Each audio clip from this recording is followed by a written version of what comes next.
I'm Liza, and today I'm going to be talking to you about the mounting problem of cyberbullying within our society.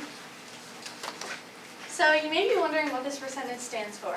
It represents the number of today's youth that have witnessed cyberbullying, a growing problem. Kids are increasingly using social media and their phones, with over 80% of teens using a cell phone daily. This has created growing opportunities for cyberbullying to present itself. However, people still choose to stand by and allow this to happen without doing anything.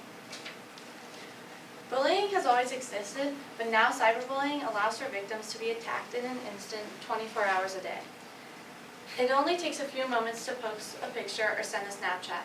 Mere minutes or even seconds later, someone has commented cruel words or used your picture to attack you or damage your reputation. The iSafe Foundation has found that nearly 50% of young people have been cyberbullied but have also participated in cyberbullying themselves.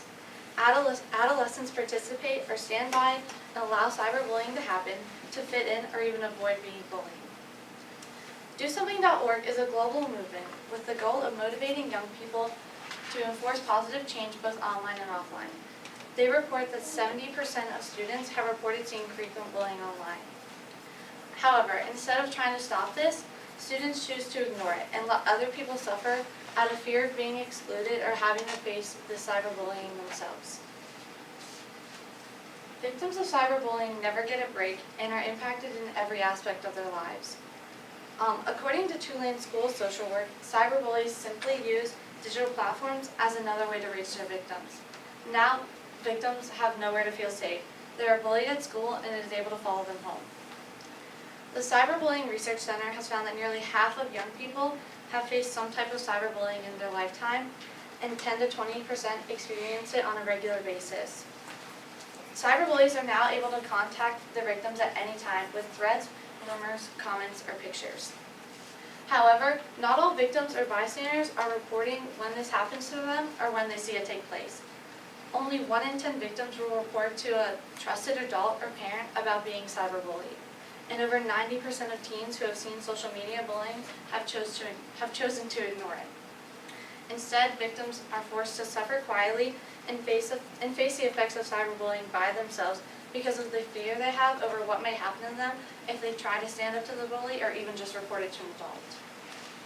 Cyberbullies are able to torment their victims without ever facing them, making it easier to attack. They may not realize the consequences of their actions and instead think of it as just a joke or something funny. But to the victims of these malicious attacks, that so-called humor could be the one thing that sends them over the edge. How many of you have heard or even made a joke that you knew crossed the line? Nobody. I mean, these jokes aren't always intended to be mean. People just might think of them as funny, but they don't really think about how it's going to affect that person. Victims of cyberbullying are put at risk of developing depression, low self-esteem, anxiety, and other mental health issues due to the constant rumors, gossip, and pictures that they have to face.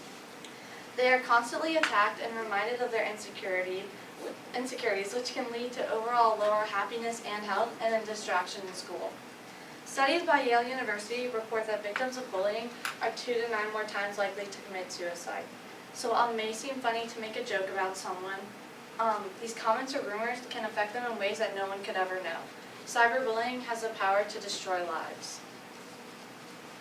In order to combat cyberbullying, people need to start taking action. Instead of just standing by and witnessing others be torn down, we need to start reporting any cyberbullying that we encounter. For instance, here at CFA, if you see any cyberbullying taking place, you can contact a trusted adult like Mrs. Reagan, the guidance counselor, which will help put an end to this. The reality is that the vast majority of us see a case of cyberbullying daily and choose to ignore it. But if we start to put an effort to change this and help the victims, this behavior wouldn't be able to continue. You may be hesitant to report this because of what others will think or what the consequences from your peers will be for reporting cyberbullying, but you have to remember that contacting a trusted adult and helping the victims will help stop this problem. Most of us are witnesses rather than the bully or the victim.